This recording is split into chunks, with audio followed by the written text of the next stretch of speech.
नमस्कार दोस्तों, डॉक्टर आनंद क्लास की ऑनलाइन क्लास में आप सभी का स्वागत है। हार्दिक स्वागत है उन लोगों का जो कल की क्लास में लाइव थे और जिन्होंने हमें कमेंट भी किया। हम अच्छा से अच्छा, बेस्ट से बेस्ट देने का प्रयास कर रहे हैं, तो आपको ये ध्यान रखना है कि क्लास पूरी लें। उसके बाद में जैसे हमारे मन में कई बार क्या होता है कि बहुत पहले ही ऐसा विचार बन जाता है कि वो चीज़ आई नहीं, वो समय पर हर चीज़ आएगी। ठीक है, तो हम ज़्यादा समय को व्यतीत न करते हुए हम सीधी बात कर लेते हैं। कल टॉपिक लिया था हमने बिजोलिया किसान आंदोलन। हमने बात की थी कि बिजोलिया किसान आंदोलन जो है वो 3 चरणों में चला था। 3 चरणों की बात भी की थी। तीनों चरणों के अलग अलग नेता हैं। एक ही चरण में 3 राव आ गए। ठीक है, और तीनों चरणों के जो अलग अलग नेता हैं उनकी हम बात कर रहे थे कल। बात इनमें से कौन है, परीक्षा में संबंधित इस प्रकार के प्रश्न आ जाते हैं।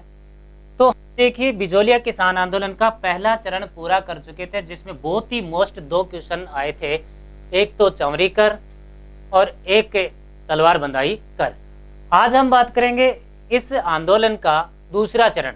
तो हम शुरू करते हैं, दूसरे चरण की बात कर लेते हैं। तो देखिए, बिजोलिया किसान आंदोलन का दूसरा चरण। ठीक है, दूसरा चरण कब से, सबसे पहले टाइमिंग देखते हैं कब से कब तक चला। तो दूसरा चरण जो है वो शुरू हुआ 1916 में और लगभग चला 1922 तक। 1916 से 1922 तक इस आंदोलन का दूसरा चरण चला है। इस आंदोलन में अब देखो, पहले चरण में कुछ हुआ कि नहीं हुआ, पहले चरण से क्या अलग हुआ, वो बातों का ही अध्ययन हमें करना है इसमें।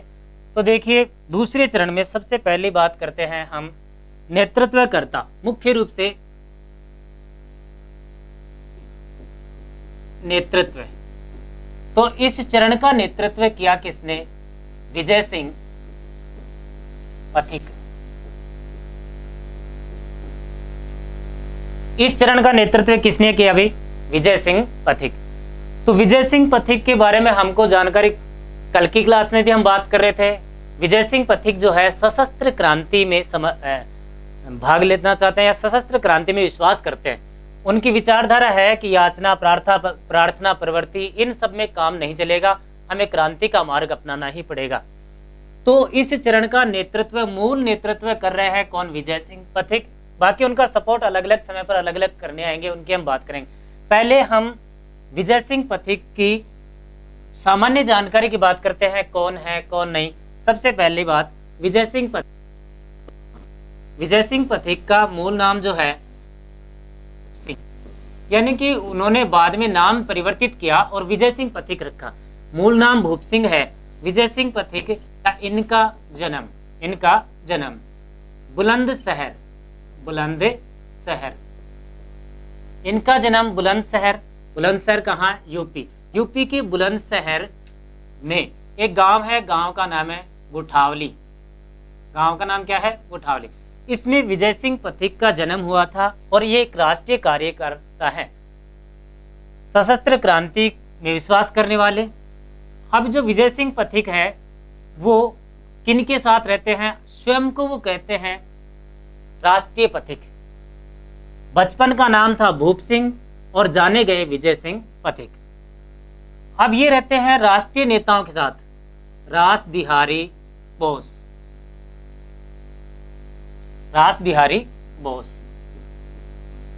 और सचिंद्र नाथ सान्याल। रास बिहारी बोस और सचिंद्र नाथ सान्याल के साथ रहकर क्रांति कर रहे, और उस क्रांति में ऐसा विचार किया गया कि देश के कोने कोने में जाकर विभिन्न क्रांतिकारी देश के कोने कोने में जाएंगे और एक साथ एक बड़ा विस्फोट करेंगे, अंग्रेजों को डराने का काम करेंगे। ठीक है, इस प्रकार से। तो देखिए, इस पूरा जो व्यवस्था थी क्रांति का, जो पूरे भारत में, उसकी पूरी की पूरी योजना रास बिहारी बोस लेकर चल रहे हैं। तो रास बिहारी बोस ने ही विजय सिंह पथिक को इस क्रांति का कार्य अजमेर के लिए सौंपा। यानी कि आप जो है वो कहाँ चले जाओ? अजमेर। और अजमेर में आपका समर्थन जो है वो करेंगे गोपाल सिंह खरवा। विजय सिंह पथिक जो है, अब देखो प्रश्न आएगा, विजय सिंह पथिक किसके कहने पर कहाँ आए? अजमेर। तो यहाँ बनेगा विजय सिंह पथिक को रास बिहारी बोस ने कहाँ भेजा था? अजमेर। ठीक है, तो विजय सिंह पथिक रास बिहारी बोस के कहने पर अजमेर पहुंच गए। कहाँ पहुंचे? अजमेर। अजमेर में उनका साथी, अजमेर में उनका साथी जो है वो है गोपाल सिंह खरवा। गोपाल सिंह खरवा, ये जो गोपाल सिंह खरवा है ना, खरवा गांव के हैं अजमेर में ही। तो गोपाल सिंह खरवा के साथ विजय सिंह पथिक अजमेर को केंद्र मानकर क्रांति कर रहे हैं, लेकिन इनकी जो क्रांति है या इनकी जो भी कोई योजना थी इसका पता लग गया। इस वजह से गोपाल सिंह खरवा और विजय सिंह पथिक दोनों ही गिरफ्तार कर लिए गए। तो गोपाल सिंह खरवा और कौन? विजय सिंह पथिक। विजय सिंह पथिक, इन दोनों को टोडगढ़ दुर्ग, कहां है? टोडगढ़ दुर्ग अजमेर। टोडगढ़ दुर्ग, इन दोनों को टोडगढ़ दुर्ग अजमेर में, टोडगढ़ दुर्ग अजमेर में बंधक रखा गया, यानी कि जेल में डाल दिया गया। तो हम विजय सिंह पथिक की देखिए दूसरा चरण शुरू हुआ। दूसरे चरण का मूल नेतृत्व कौन कर रहे हैं? विजय सिंह पथिक।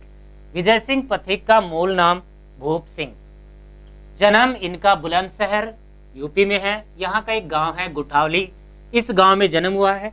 विजय सिंह पथिक राष्ट्रीय क्रांतिकारी हैं। रास बिहारी बोस व सचिंद्र नाथ सान्याल के साथ काम करते हैं। रास बिहारी बोस के आदेश से ही कहाँ आ गए थे? अजमेर। अजमेर में इनको साथी कौन मिला? गोपाल सिंह खरवा। गोपाल सिंह खरवा साथी मिल गया, किंतु इनकी जो योजना थी उसका अंग्रेजों को पता लगने की वजह से दोनों को ही टोडगढ़ दुर्ग अजमेर में बंधक बना लिया गया, अंग्रेजों के द्वारा बना लिया गया। अब देखो 1915 में, 1915 में फरार हुए तो दोनों फरार, विजय सिंह पथिक भी और 1915 में गोपाल सिंह खरवा भी, दोनों ही टोडगढ़ से फरार हो गए। टोडगढ़ से फरार हो गए, लेकिन गोपाल सिंह खरवा जो है वो ब्यावर में ही गिरफ्तार कर लिए गए, किंतु विजय सिंह पथिक फरार हुए और फरार होकर कहां पहुंचे? चित्तौड़। कहां पहुंच गए? चित्तौड़गढ़ पहुंच गए। चित्तौड़गढ़ का एक गांव था, गांव का नाम था ओछड़ी। इस प्रकार का एक गांव है, उस गांव में विजय सिंह पथिक पहुंचे। यानी कि सीधा प्रश्न होगा कि टोडगढ़ दुर्ग से विजय सिंह पथिक निकले तो कहां पहुंचे? तो जिले का नाम पूछा जाएगा, तो कहां पहुंच गए? चित्तौड़गढ़। कहां पहुंचे भाई? चित्तौड़गढ़। अब देखो 1915 में, अभी हम बात कर रहे हैं कि नेतृत्व ये कर रहे हैं, लेकिन कैसे जुड़ेंगे हम, वो प्रक्रिया का अध्ययन करेंगे, किस प्रकार से आंदोलन से जुड़े हैं। अब देखो हम ये बात करते हैं, यहाँ ये जो चित्तौड़गढ़ है, इस चित्तौड़गढ़ में एक संस्था चलती है। संस्था का नाम है विद्या प्रचारिणी सभा। विद्या प्रचारिणी सभा, ये एक संस्था चलती है और इस संस्था को लेकर चलते हैं या चलाने वाले जो हैं उनका नाम था हरि भाई किंकर। कौन है भाई? हरि भाई किंकर। विद्या प्रचारिणी सभा का गठन हरि भाई किंकर के द्वारा कर दिया गया था, किंतु उसको व्यवस्थित रूप देने वाले भी कौन थे? विजय सिंह पथिक। ये एक तरीके से शिक्षा टाइप की संस्था थी, शिक्षा देने का काम किया करते थे। विजय सिंह पथिक भी इसी संस्था से जुड़ गए। कौन सी संस्था से? इसी संस्था से, विद्या प्रचारिणी सभा से जुड़कर और एक तरीके से शिक्षक के रूप में कार्य करने लग गए। किसके रूप में? शिक्षक के रूप में कार्य करने लग गए। इसी विद्या प्रचारिणी सभा का, ये जो विद्या प्रचारिणी सभा है, इसी विद्या प्रचारिणी सभा का 1916 में, कब की बात है? 1916 में वार्षिक उत्सव हुआ। वार्षिकोत्सव 1916 में विद्या प्रचारिणी सभा का वार्षिकोत्सव चल रहा था। इस वार्षिकोत्सव में भाई सीधी सी बात है, विजय सिंह पथिक जो हैं वो इसमें लोगों को जागरूक करने का प्रयास करते हैं। शिक्षक तो ही साथ में लोगों को क्रांति के लिए भी तैयार कर रहे हैं और शिक्षित भी कर रहे हैं। तो विजय सिंह पथिक जो है इस वार्षिकोत्सव में इस वार्षिकोत्सव में भाषण दे रहे हैं और यहीं पर पहुंच गए साधु सीताराम दास। यहीं पर कौन पहुंच गए भाई? साधु सीताराम दास। तो कल हम बात कर रहे थे, कौन पहुंचे? साधु सीताराम दास। हमने कल बात की थी कि प्रथम चरण का मूल नेतृत्वकर्ता या बिजोलिया किसान आंदोलन का पहला नेतृत्वकर्ता जो है वो कौन है? साधु सीताराम दास। और यही साधु सीताराम दास इस विद्या प्रचारिणी के 1916 के वार्षिकोत्सव में शामिल थे और बैठे थे। उस समय भाषण चल रहा था किसका? विजय सिंह पथिक का। जब विजय सिंह पथिक का भाषण चल रहा था तो उस भाषण से प्रभावित हुए साधु सीताराम दास, उस भाषण से प्रभावित हुए और प्रभावित हुए तो उनको ऐसा लगा कि ये आदमी बाहर से शिक्षक दिख रहा है लेकिन आंतरिक रूप से कुछ ना कुछ तो है। मुलाकात की और सारी बातें रखी कि भाई क्यों नहीं, आप जब इस धरती के पुत्र हो, जब इस धरती के लिए आप इतना कर रहे हो तो आपको, मुझे लगता है कि किसानों के लिए कोई ना कोई काम करना ही चाहिए। तो प्रश्न क्या होगा? 2 प्रश्न निकालते हैं हम। एक प्रश्न हमने निकाला, मूल प्रश्न, बढ़िया प्रश्न, कि विजय सिंह पथिक या पहला विजय सिंह पथिक कब बिजोलिया आंदोलन से जुड़े? हमारा उत्तर होगा 1916। एक प्रश्न। दूसरा प्रश्न, विजय सिंह पथिक किसके कहने पर अजमेर आए? उत्तर है रास बिहारी बोस। विजय सिंह पथिक का साथ अजमेर में कौन दे रहा था? उत्तर है गोपाल सिंह खरवा। उत्तर क्या है? गोपाल सिंह खरवा। प्रश्न तीसरा है, विजय सिंह पथिक कौन सी जेल में बंद थे? जेल का नाम क्या है? टोडगढ़। टोडगढ़ से फरार हुए तो कहां पहुंचे? चित्तौड़गढ़। और साधु सीताराम दास की मुलाकात विजय सिंह पथिक से कहां हुई? तो चित्तौड़गढ़। या किसके कहने पर विजय सिंह पथिक के इस आंदोलन में शामिल हुए? दूसरे चरण में शामिल हुए और किसके कहने पर शामिल हुए? साधु सीताराम दास। तो इस दूसरे चरण में कुछ नेता होंगे, जैसे दूसरे चरण में मूल नेता विजय सिंह पथिक, ठीक है। अगले इनके फुल समर्थन करने वाले माणिक्य लाल वर्मा, ठीक है। उसके बाद जमनालाल बजाज, उसके बाद में हरि भाऊ उपाध्याय। इस प्रकार से कुछ नेता होंगे। साधु सीताराम दास तो है ही।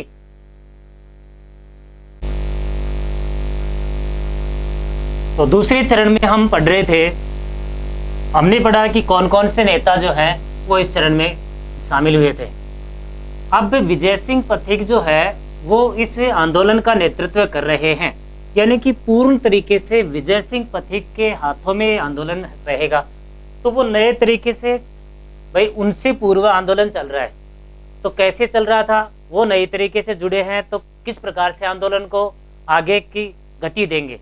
तो देखिए, विजय सिंह पथिक के सामने चुनौती है, पहली चुनौती कि इस आंदोलन को संगठित किया जाए।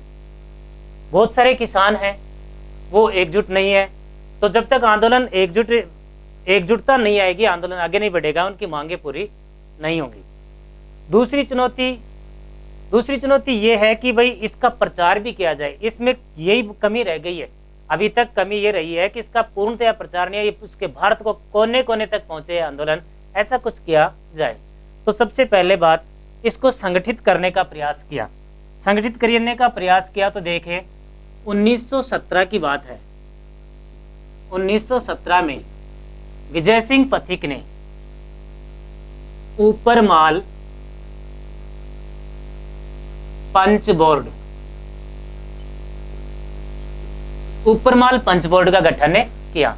1917 में इस आंदोलन को संगठित करने के लिए कि सभी किसानों को एकजुट करें, ऊपरमाल पंच बोर्ड का गठन कर दिया।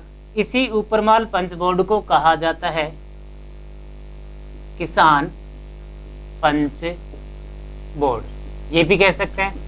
गठन कब हुआ है? 1917 में। ये जो दिन था, इस दिन की हम बात करें, ये दिन था हरियाली अमावस्या। हरियाली अमावस्या के दिन इसका गठन कर दिया। और कौन से गांव में किया, हम उसकी बात करें, ये गांव है मैनाल के समीप वेरीसाल गांव। वेरीसाल गांव। 1917 में ऊपरमाल पंच बोर्ड का गठन वेरीसाल गांव में हरियाली अमावस्या के दिन कर दिया। ये जो है इसका सरपंच, ये एक तरीके से पंच बोर्ड है, तो इसका सरपंच, पहला सरपंच या इसका जो सरपंच है वो बनाया गया मन्ना लाल पटेल को। इसका सरपंच किसको बनाया गया? मन्ना लाल पटेल को। और इस ऊपरमाल पंच बोर्ड की अनेक शाखाएं खोलकर गांव-गांव में शाखाएं खोली गई ताकि लोगों को जागरूक किया जाए। जब तक लोग आंतरिक रूप से जागरूक नहीं है तो बाहर से कितना ही प्रेशर देते रहो तो उससे कोई फायदा वाली बात नहीं है। तो आंतरिक रूप से जागरूक करने के लिए जगह जगह पर इस प्रकार के काम किए गए। उसके बाद और क्या कर सकते हैं? तो और नया काम करने के लिए अब ये तो है संगठित करने का काम। अब प्रचार कैसे करें? तो प्रचार करने के तरीके होते हैं, कोई समाचार पत्र का सहारा लीजिए या कोई और कुछ। तो देखिए इसका प्रचार करने के लिए प्रताप नामक समाचार पत्र का सहारा लिया। कौन से समाचार पत्र का? प्रताप समाचार पत्र। यानी कि प्रश्न ये होगा कि बिजोलिया आंदोलन को कोने कोने तक पहुंचाने का काम किस समाचार पत्र ने किया था? तो इसका उत्तर होगा प्रताप समाचार पत्र। अब ये प्रताप समाचार पत्र है, ये कहां से चलता है? कानपुर से। कहां से चल रहा है? कानपुर से।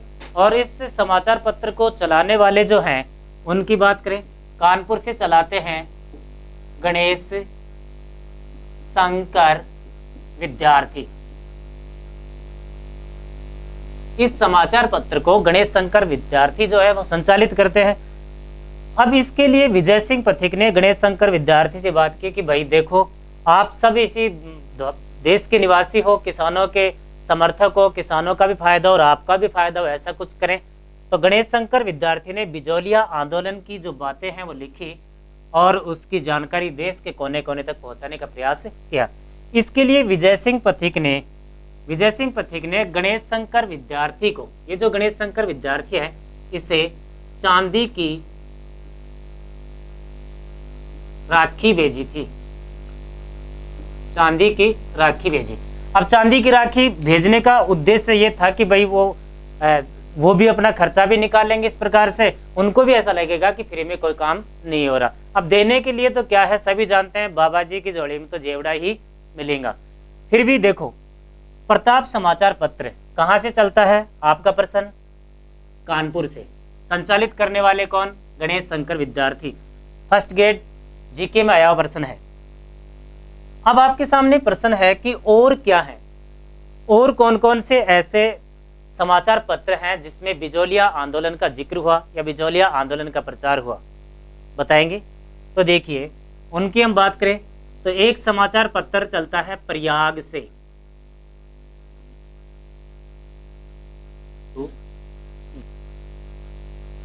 एक समाचार पत्र चल रहा है कलकत्ता से। समाचार पत्र का नाम भारत मित्र। प्रयाग से अभ्युदय, कलकत्ता से भारत मित्र, एक है पूना से मराठा बाल गंगाधर। अब हो सकता है इस प्रकार का प्रश्न आ जाए कि निम्न में से किस समाचार पत्र में बिजोलिया आंदोलन की जानकारी नहीं मिली, तो एक हटाकर पूछे जाएंगे। ठीक है, तो ये चार हमें ध्यान रहना चाहिए। लेकिन प्रश्न जो है अगर चारों भी आ जाए और ये होगा कि किस समाचार पत्र ने बिजोलिया आंदोलन को कोने कोने तक पहुंचाया, तो चारों ऑप्शन होंगे, तो कौन उत्तर होगा? प्रताप होगा। कौन होगा भाई? प्रताप। तो 1917 में ऊपरमाल बोर्ड, हम क्रम से चलेंगे, और उसके बाद में ये काम किया। इसी समय हम बात कर रहे हैं तो क्या हुआ कि प्रथम विश्व युद्ध के आसपास की घटना है। प्रथम विश्व युद्ध के नाम से अंग्रेजों ने या राव ने नए कर लेने चाहे, तो नए कर देने से इन बिजोलिया के आसपास के सभी गांवों के किसानों ने बिल्कुल मना कर दिया। अगर बिल्कुल मना कर दिया तो देखो, बिल्कुल जब मना कर दिया तो नारायण पटेल नामक व्यक्ति के नेतृत्व में आंदोलन हुआ। इस व्यक्ति के नेतृत्व में एक नया आंदोलन हुआ कि हम नए कर जो आप विश्व युद्ध के नाम पर दे रहे हो या युद्ध के खर्चे के नाम पर ले रहे हो, ऐसे नए कर हम बिल्कुल भी नहीं देंगे। तो नारायण पटेल को भी क्या कर लिया गया, गिरफ्तार। जब इनको गिरफ्तार किया गया तो एक नए तरीके में आ गया आंदोलन, यानी कि अब सारे के सारे किसान जो है वो एकजुट होने लगे और नारायण पटेल की रिहाई की मांग करने लग गए। नारायण पटेल को छोड़ दो या हमको भी जेल दो, इस प्रकार के विचार करने लग गए। तो 1917 की ये बात, उससे आगे बढ़े 1918 में क्या हुआ था, 1919 में क्या हुआ, 1920 में क्या हुआ। हाँ, 1917 में सारे काम होने के बाद आगे बढ़े।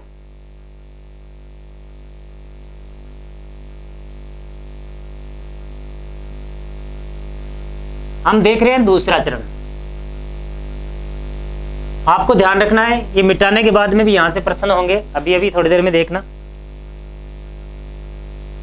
1919 की साल आई। 1919 की साल में 2-3 काम हुए, ध्यान रखना क्या क्या काम हुए उनकी बात करते हैं हम। 1919 की साल आई। बिजोलिया आंदोलन के प्रस्ताव या बिजोलिया आंदोलन की मांगे कांग्रेस के अमृतसर अधिवेशन तक पहुंचाई गई। कांग्रेस के कौन से अधिवेशन तक पहुंचाई गई, अमृतसर अधिवेशन तक पहुंचाई गई। 1919 में ही वर्धा में, कहां है भाई, वर्धा है महाराष्ट्र में। 1919 में वर्धा में विजय सिंह पथिक ने संस्था का निर्माण किया, राजस्थान सेवा संघ का निर्माण किया। राजस्थान सेवा संघ, ये राजस्थान की पहली क्रांतिकारी संस्था थी जो राजस्थान में क्रांति के लिए या राजस्थान के लोगों को जागरूक करने का काम करेगी, राजस्थान सेवा संघ। 1919 में इसका गठन हुआ, वर्धा में हुआ, और करने वाले कौन थे भाई, विजय सिंह पथिक। साथ में एक काम और कर दिया गया वर्धा में, एक समाचार पत्र का नाम है राजस्थान केसरी। एक समाचार पत्र क्या है भाई, राजस्थान केसरी। इनको चलाया, कहां से चलाया, वर्धा से। तो इनका दोनों का हम बात करें, देखो गठन करने वाले, इन दोनों का गठन समझे या स्थापित करने वाले, ठीक है, हम गठन ही लिख लेते हैं। गठन कौन कर रहे हैं, विजय सिंह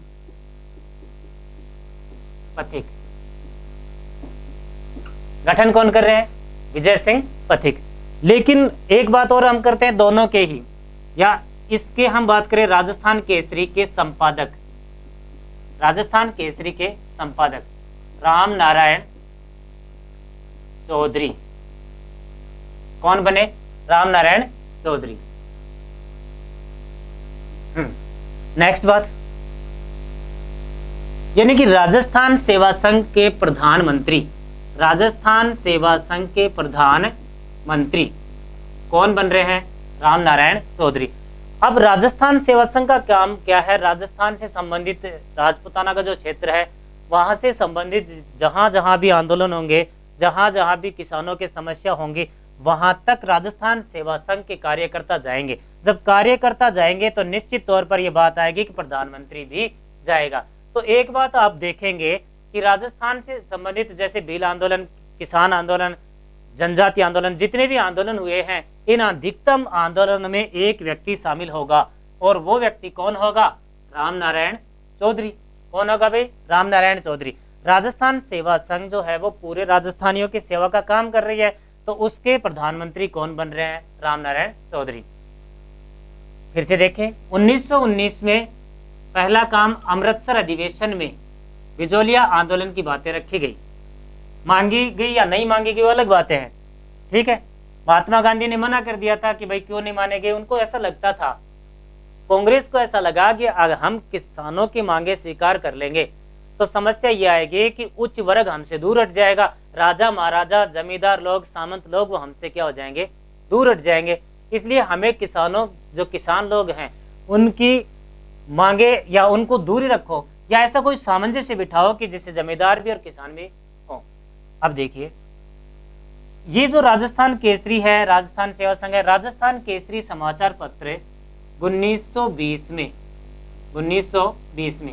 कहाँ स्थानांतरित किया गया, अजमेर। हम ये भी जानते हैं राजस्थान में क्रांति का केंद्र अजमेर है। मतलब क्रांतिकारियों का केंद्र अजमेर है, मुगल सत्ता का केंद्र भी अजमेर है, अंग्रेजों की सत्ता जो है उसका केंद्र भी क्या है, अजमेर। तो 1920 में अजमेर में इसको स्थानांतरित कर दिया गया और इस समाचार पत्र का नाम रखा गया था नवीन राजस्थान। नवीन राजस्थान। समझने की कोशिश करेंगे, निश्चित ही समझ में आएगा, कोई भी विशेष बात नहीं है। 1919 की ये घटनाएं चल रही है। 1919 में ही देखो एक काम क्या हुआ, अमृतसर अधिवेशन वाला काम। दूसरा काम वर्धा में हुआ। वर्धा कहाँ है, महाराष्ट्र, जहां महात्मा गांधी का, वर्धा में महात्मा गांधी का आश्रम बना है, वहीं जमनालाल बजाज रहते हैं।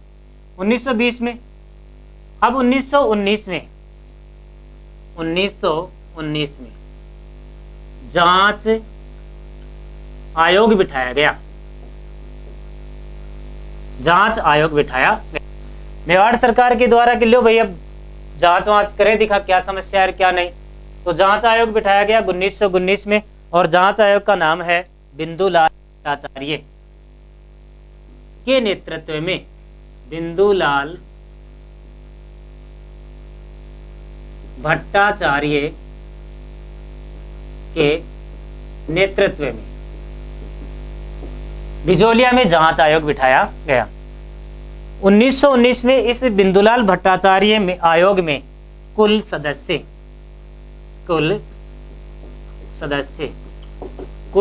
कितने थे, 3।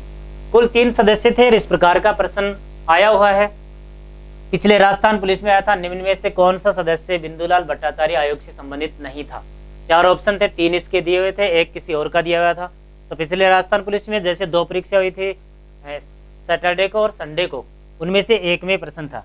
तो बिंदुलाल भट्टाचार्य में कुल सदस्य कितने, 3। एक सदस्य खुद कौन है, बिंदुलाल भट्टाचार्य। 2 सदस्य जो बाकी हैं उनकी हम बात करें, एक है अमर सिंह और एक है अफजल अली। इस प्रकार से 3 सदस्य ये जांच आयोग गया, लेकिन परिणाम कुछ भी नहीं। इस जांच आयोग का परिणाम कुछ भी नहीं हुआ। तो इसका मतलब आंदोलन धीमा पड़ा है थोड़ा बहुत, लेकिन आंदोलन बंद नहीं हुआ, आंदोलन चलता ही रहेगा। हाँ, तो यहाँ तक देखें, इससे आगे बढ़ते हैं। 1919 से आगे बढ़े तो हम चलेंगे कहाँ, 1920 में।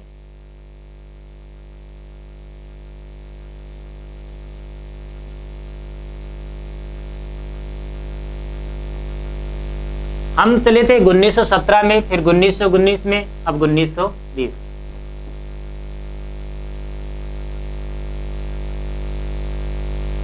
हाँ, 1920 में क्या हुआ वो देखते हैं। 1920 में कांग्रेस का नागपुर अधिवेशन हुआ।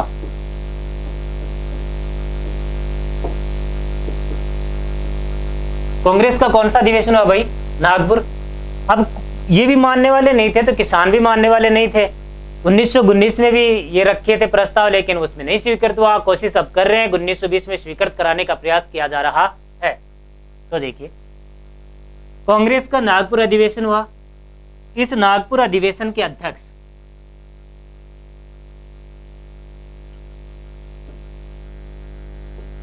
टीवी राघवाचार्य।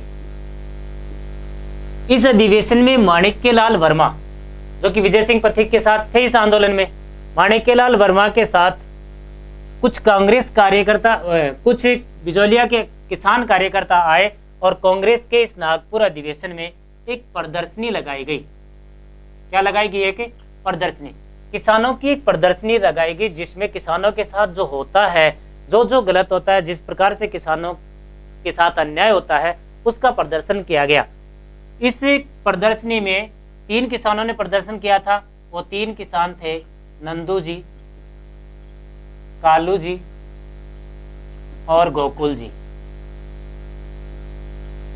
नंदू जी, कालू जी और कौन? गोकुल जी। तो कांग्रेस के द्वारा किसानों की मांगे मान ली गई कि हम अब किसानों का मुद्दा है वो हम उठाएंगे, यानी कि कांग्रेस पूरे देश भर में किसानों के मुद्दे को लेकर चलेगी। 1919 में कांग्रेस को लगता था 1919 में कांग्रेस को ये लगता था कि किसानों से जुड़ेंगे तो जमींदार लोग, सामंत लोग हट जाएंगे, पर अब कांग्रेस को लगता है कि किसानों से जुड़ना बहुत ही जरूरी है। इसलिए कांग्रेस जो है वो 1920 में इस बिजोलिया किसान की आंदोलन की मांगों को स्वीकार कर चुकी है। नेक्स्ट आगे चलते हैं। 1920 में ही और क्या क्या हुआ है हम बात करें।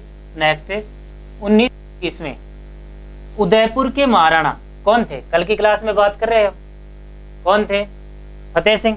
उदयपुर के महाराणा फतेह सिंह ने जांच आयोग बनाया। क्या बनाया? जांच आयोग। और कहां बनाया? उदयपुर। और ये कहा कि इस जांच आयोग को बिजोलिया में जाने की कोई जरूरत नहीं है, ये जांच आयोग ऐसा है यहीं पर आएंगे, किसान लोग यहाँ आएंगे, अपनी मांगे रखेंगे, उदयपुर में आएंगे, यानी कि कहाँ आएंगे? उदयपुर में। ठीक है, एक जांच आयोग बनाया उदयपुर के राजा ने। देखो पहली बार, जैसे कल की क्लास में आप बात कर रहे थे, पहली बार जो आ रहा था उदयपुर से उसका नाम था हामिद हुसैन। ध्यान में आए तो नानजी पटेल और ठाकरी पटेल की शिकायत पर वो आया था। दूसरी बार आया था अमर सिंह राणावत। ध्यान रहे तो कैसे आया था? वो केसरी सिंह नाबालिग था, उसका संरक्षक बन के आया था। तो तीसरी बार था कौन? बिंदुलाल भट्टाचार्य आयोग। और चौथी बार ये जांच आयोग। वैसे जांच आयोग की बात करें तो दो है, प्रथम जांच आयोग है बिंदुलाल भट्टाचार्य और द्वितीय जांच आयोग जो है वो ये है, अब जो बन रहा है इसका नाम नहीं है। ठीक है, तो इस जांच आयोग में 3 सदस्य थे। कितने सदस्य थे भाई? 3। इस जांच आयोग में 3 सदस्य थे। अब मिलने जो जाएंगे इस जांच आयोग से वो अलग सदस्य हैं। तो 3 सदस्य थे, हम उनकी बात करें। एक सदस्य था रमाकांत मालवीय, एक था तख्त सिंह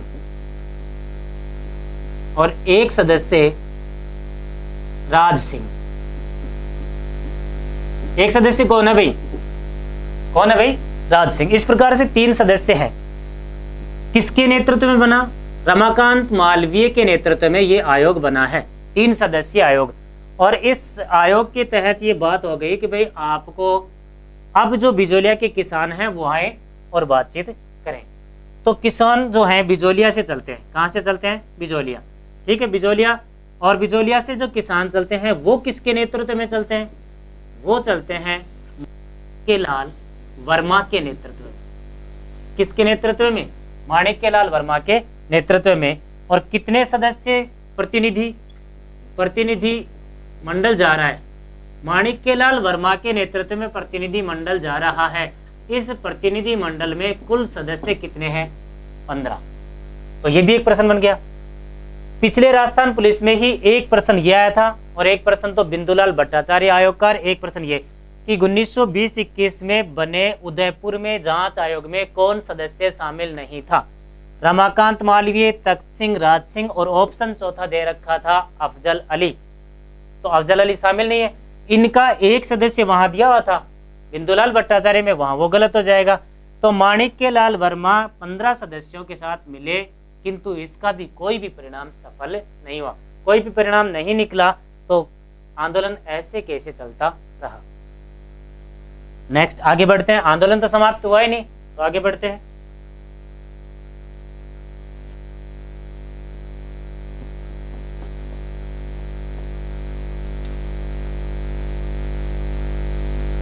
उन्नीस 1922 की साल आती है। कौन सी आती है भाई? 1922। 1922 की साल में इस मामले को अंग्रेजों ने अपने हाथ में लिया कि राजा तो 2-3 जांच आयोग बैठा के भेज दियो भाई। राजा देख लियो कि 2-3 जांच आयोग, लेकिन उससे कोई परिणाम नहीं निकला। तो सीधी सी बात है, इस मामले को अंग्रेजों ने अपने हाथ में लिया और इन्होंने 1922 में एक आयोग बनाया, एजीजी हॉलैंड के नेतृत्व में। एजीजी हॉलैंड आयोग, इसके नेतृत्व में एक आयोग बनाया और इस आयोग को, एजीजी हॉलैंड आयोग को भेजा। तो देखिए एजीजी हॉलैंड कब पहुंचे? ये पहुंचे 4 फरवरी 1922। 4 फरवरी 1922 को ये कहाँ पहुंच गए? बिजोलिया। कहाँ पहुंच गए भाई? बिजोलिया।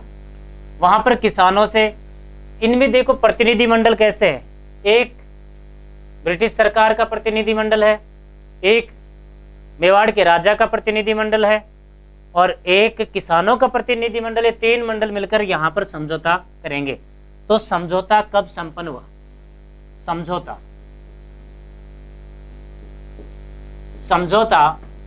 11 फरवरी 1922 को संपन्न हुआ। समझौता 11 फरवरी 1922 को संपन्न हो गया। इस समझौते में बात रखेगी कि 35 कर हटा देंगे। कितने कर हटा देंगे? 35। और साथ में भाई बेकार भी हटा देंगे, कोशिश करेंगे। लेकिन मामला यहाँ क्या हुआ, ये सिर्फ कागज कार्रवाई थी, उसके अलावा और कुछ भी नहीं था। यानी कि इसमें कागज कार्रवाई के अलावा कुछ नहीं हुआ। तो आंदोलन 1922 के बाद कुछ समय तक धीमा पड़ा है, पर आंदोलन अब भी समाप्त नहीं हुआ है। पर हम एक बात जरूर देखेंगे कि हमने इस दूसरे चरण में देखा है, फिर से एक बार वापस करते हैं। दूसरे चरण में हमने देखा है, पहली बात विजय सिंह पथिक जुड़े। किसके कहने पर? साधु सीताराम दास के कहने पर जुड़ गए। अगली बात, विजय सिंह पथिक जुड़ने के बाद में माणिक्यलाल वर्मा को जोड़ लिए। माणिक्यलाल वर्मा जब उनकी बात कर, माणिक्यलाल वर्मा ने इसी आंदोलन के दौरान एक प्रसिद्ध गीत लिखा था। उस गीत का नाम था पंछीड़ा। क्या नाम था भाई? पंछीड़ा। देखो किसानों को जोश दिलाने के लिए आज भी जहां पर आंदोलन होते हैं वहां पर बड़े बड़े गीत और इस प्रकार के जोशीले गीत गाए जाते हैं। तो माणिक्यलाल वर्मा जो है, उनके गीत राजस्थान के इतिहास में प्रसिद्ध है। उन्होंने अर्जी गीत भी गाया था, उन्होंने पंछीड़ा गीत भी गाया था, उन्होंने एक पुस्तक की रचना भी की थी, मेवाड़ का वर्तमान शासन। मेवाड़ का वर्तमान शासन इस प्रकार। तो पंछीड़ा गीत किसका है भाई? माणिक्यलाल वर्मा का। हाँ, तो देखिए एक बार दोबारा दूसरे चरण को स्टेप बाय स्टेप लेते हैं हम।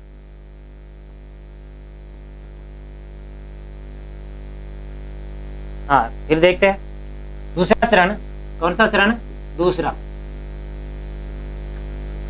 कब शुरू हुआ? 1916। जुड़े एक आदमी, कौन जुड़े? विजय सिंह पथिक।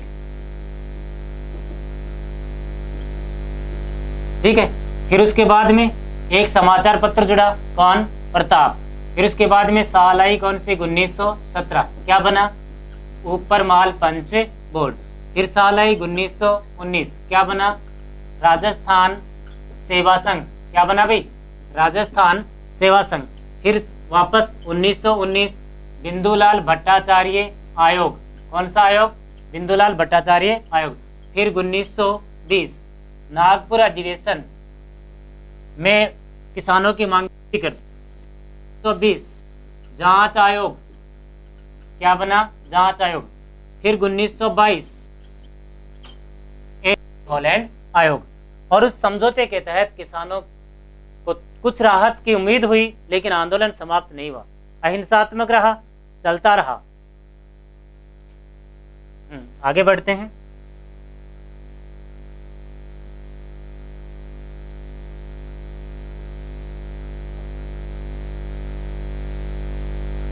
हम ले लेते हैं तीसरा। कौन सा चरण?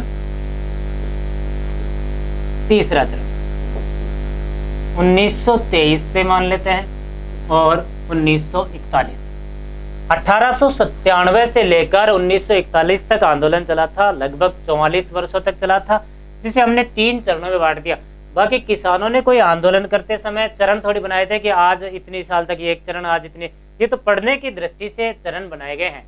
किसानों ने आंदोलन के समय कोई भी आदमी ये ध्यान नहीं देता कि चरण बनाओ, वो तो आंदोलन कर दिया तो हो रहा है, उसमें कौन क्या कर रहा है। हाँ, तो देखिए तीसरे चरण में क्या हुआ।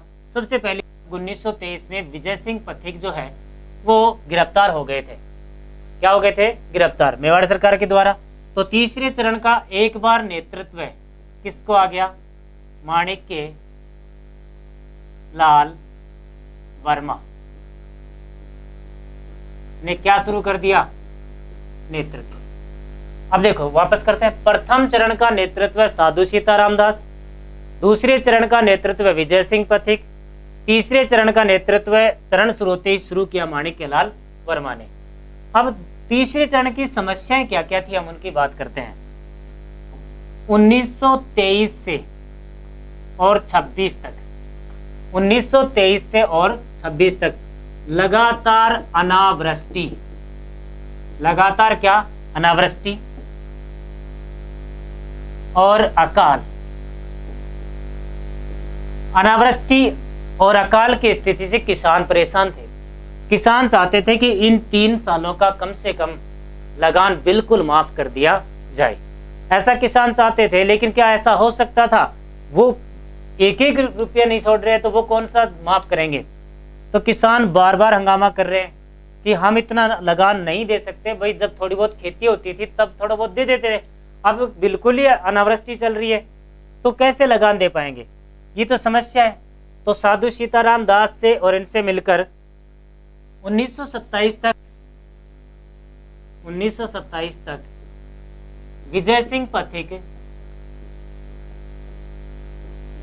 रिहा भी हो गए थे। क्या हो गए थे? रिहा। हाँ, तो देखिए अब 1923 से लेकर 26 तक अनावृष्टि, अकाल, इन सब से परेशान किसानों ने उड़दंग मचा दिया, लेकिन कर देने से बिल्कुल मना कर दिया कि हम इन 3 साल का तो बिल्कुल भी कर नहीं देंगे। पर राव जो था, कौन था? कौन था राव? पहला राव कौन? कृष्ण सिंह।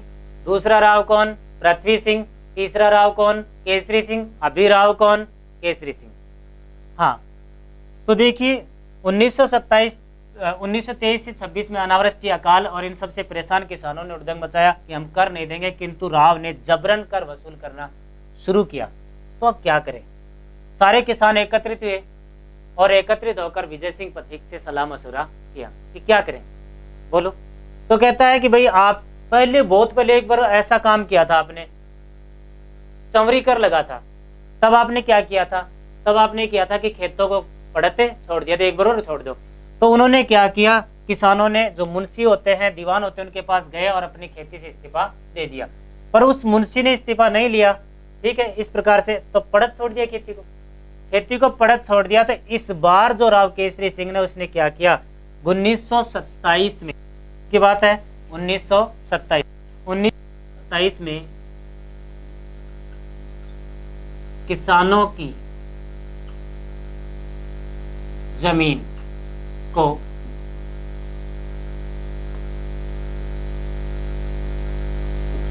महाजनों को नीलाम कर दिया। किसान तो डराने की कोशिश कर रहे थे कि भाई राव को डराएंगे, खेती नहीं करेंगे, उसके पास कर कम आएगा तो अपने आप ही सीधा हो जाएगा वो। लेकिन यहाँ उल्टा पड़ गया। किसानों ने 1927 में, 1926-27 में किसानों ने खेती को पड़त छोड़ा। राव ने क्या किया, किसानों की उस जमीन को अन्य महाजनों को नीलाम कर दिया कि भाई खाली पड़ी को कर तो आओ, करना तो दूसरा दो। वो दूसरा किराएदारों से या फिर भी काश्तकारों से खेती करवा लेंगे। अब किसानों की और समस्या। अब देखिए एक बार सुनिए, पहले जो आंदोलन चला वो करों के खिलाफ था, बढ़े हुए करों के खिलाफ, अधिक करों के खिलाफ आंदोलन था। लेकिन अब आंदोलन जो है वो क्या हो गया, अब उल्टा पड़ गया। अब आंदोलन करों के खिलाफ न होकर अब जमीन लौटाने की तरफ मुड़ गया। पूरा आंदोलन इस तरफ मुड़ गया कि जमीन लौटाया जाए। एक बात और देखिए, सारे के सारे किसान दौड़े दौड़े गए, सारे के सारे किसान दौड़े दौड़े गए तो किसके पास जाएंगे? विजय सिंह पथिक के पास। महाराज, बोलो क्यों हो महाराज, यो गड़बड़ होगी कि थे जो कया वो मैं करया। आप लोगों ने कहा कि भाई जमीन को पड़त छोड़ दो, तो जमीन से हाथ धो बैठे मैं तो, अब थे ही बताओ क्या करा।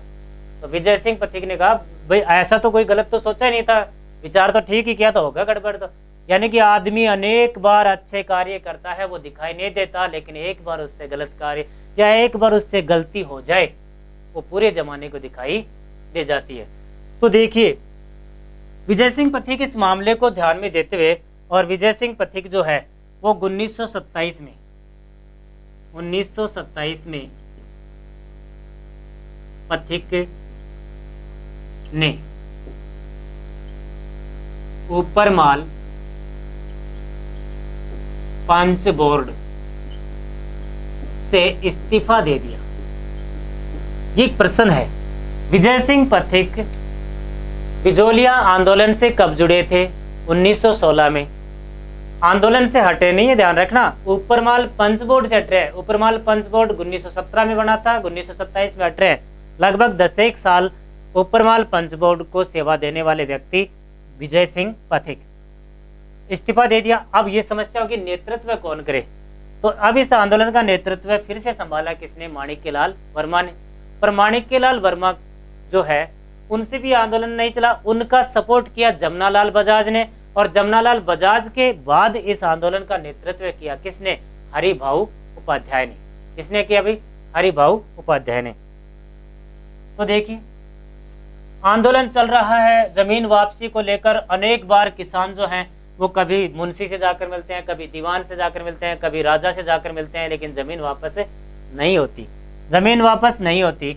इधर चलते चलते 1931 में 1931-32 में माणिक्यलाल वर्मा को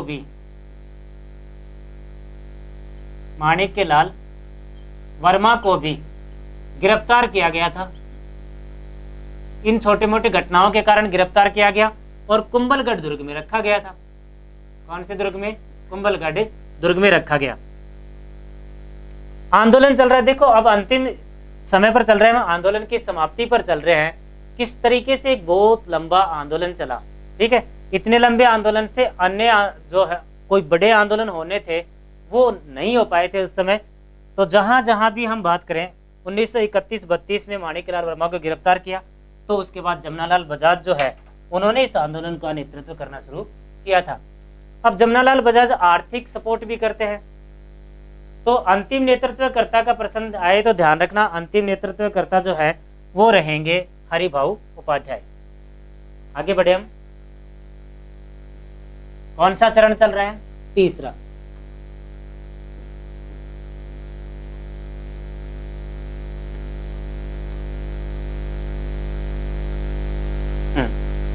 तो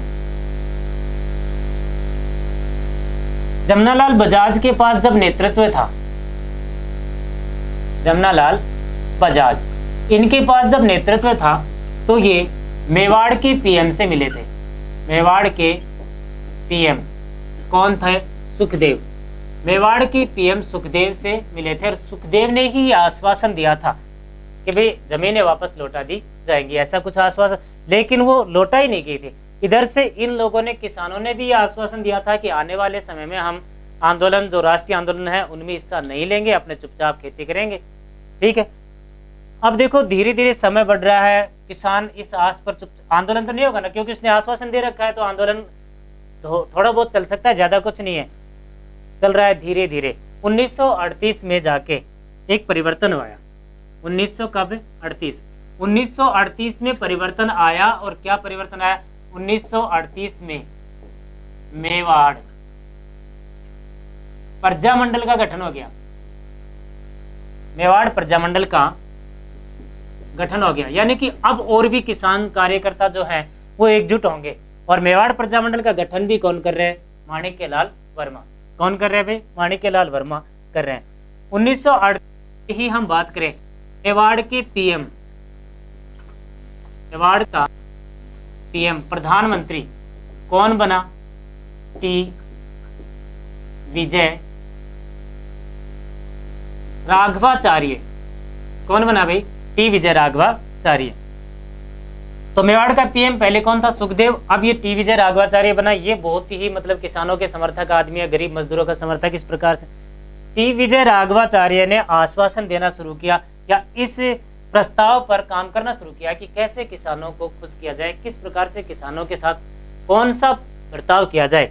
इस पर काम करते हुए टी विजय राघवाचार्य के आदेश पर, मेवाड़ के प्रधानमंत्री टी विजय राघवाचार्य के आदेश पर वित्त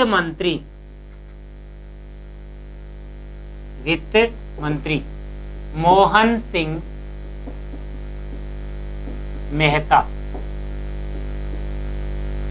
वित्त मंत्री कौन? मोहन सिंह मेहता ने बिजोलिया में जाकर किसानों से समझौता किया। कब किया? 1941 में समझौता हो गया। 1941 में क्या हो गया भाई? समझौता। समझौता करने वाला कौन था? मोहन सिंह मेहता। किंतु इस सब का एक तैयार परिस्थिति तैयार करने वाला था टी विजय राघवाचार्य, जो मेवाड़ के एक नए प्रधानमंत्री बने थे। इन्हीं टी विजय राघवाचार्य ने ही बाद में मेवाड़ प्रजामंडल को अनुमति दी थी और उसी वजह से 1941 में ही मेवाड़ प्रजामंडल का प्रथम अधिवेशन हुआ था। 1941 में किसानों से समझौता हो गया और 1941 में ही मेवाड़ प्रजामंडल का प्रथम अधिवेशन उदयपुर में हो गया था, जिसमें माणिक्यलाल वर्मा ही उसके अध्यक्ष बने थे। तो 1900 में समझौता हुआ। समझौते में क्या बातें रखी गई? समझौते में बातें रखी एजीजी हॉलैंड वाली ही 35 कर माफ कर दिए जाएंगे और उसके साथ में बैठ बेगार भी हटा दी जाएगी।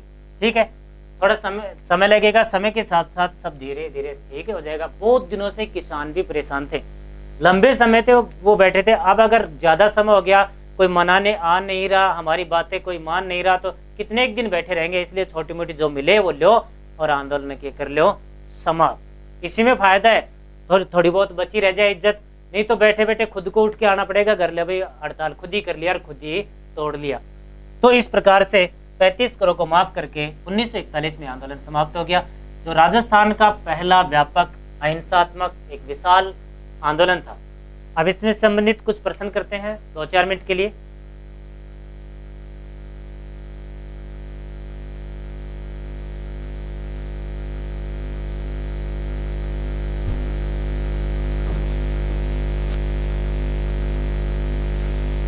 हाँ, प्रश्न करते हैं।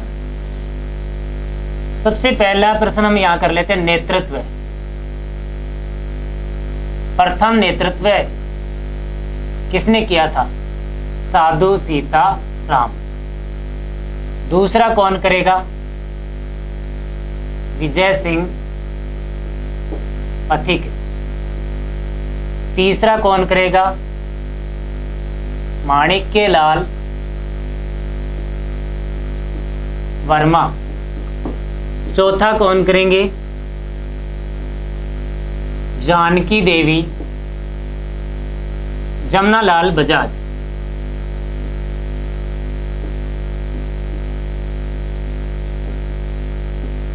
और अंतिम नेतृत्वकर्ता कौन है? हरिभाऊ उपाध्याय। सपोर्ट करने के लिए बहुत सारे किसान हैं, हरिभाई किंकर भी बीच में आए थे। इस प्रकार से क्रमबद्ध अगर पूछा जाए बिजोलिया किसान आंदोलन का नेतृत्व क्रमबद्ध किन किन सक्षम हाथों में रहा, तो इस प्रकार से है एक प्रश्न। अब दूसरा प्रश्न, इस आंदोलन के राव क्रमबद्ध की राव क्या कीजिए? क्रमबद्ध। वैसे सबसे पहला राव आंदोलन शुरू होते समय की बात करें, उससे पहले कितने थे? गोविंद सिंह ऐसे काफी थे। आंदोलन के समय पहला राव था कृष्ण सिंह। तो दूसरा कौन?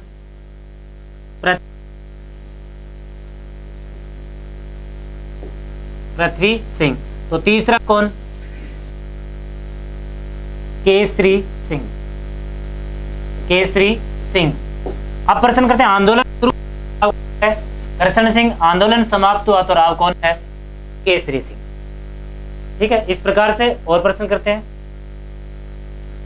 इनको एक जगह करने का प्रयास करते हैं। नेक्स्ट बात,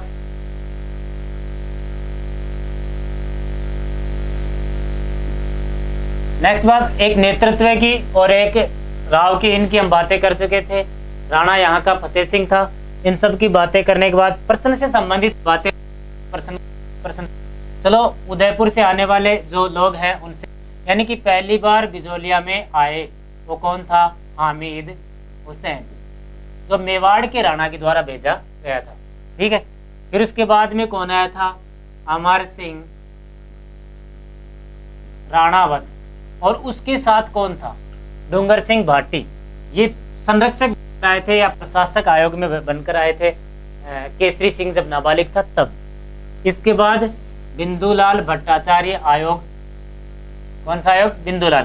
फिर आयोग बन रहा है तो रमाकांत मालवीय आयोग। कौन सा आयोग भाई? रमाकांत मालवीय आयोग। फिर उसमें हम बात करें हॉलैंड आयोग। इस प्रकार से बिजोलिया किसान आंदोलन संपूर्ण हुआ। हाँ, और प्रश्न अगर आप निकाल सकते हैं तो और भी प्रश्न निकाल सकते हैं। एक प्रश्न निकालते हैं और। बिजोलिया किसान आंदोलन के प्रथम चरण में, किसान आंदोलन का चरण कौन सा है? प्रथम। इस प्रथम चरण में कौन कौन नेता थे, उनकी बात कर ले तो देखिए कौन कौन मुख्य नेता थे। साधु, सीताराम, नानजी पटेल, और कौन? ठाकरी पटेल, और कौन? फतेहकरण चारण, और कौन? ब्रह्मदेव। इस प्रकार से प्रथम चरण के मुख्य नेता हैं। प्रथम चरण के क्या है भाई? मुख्य नेता। इस प्रकार से हमारे सामने। तो आप सभी को धन्यवाद। फिर से आप सभी को एक बार हार्दिक धन्यवाद देना चाहेंगे कि आप सब लाइव क्लास में उपस्थित हुए।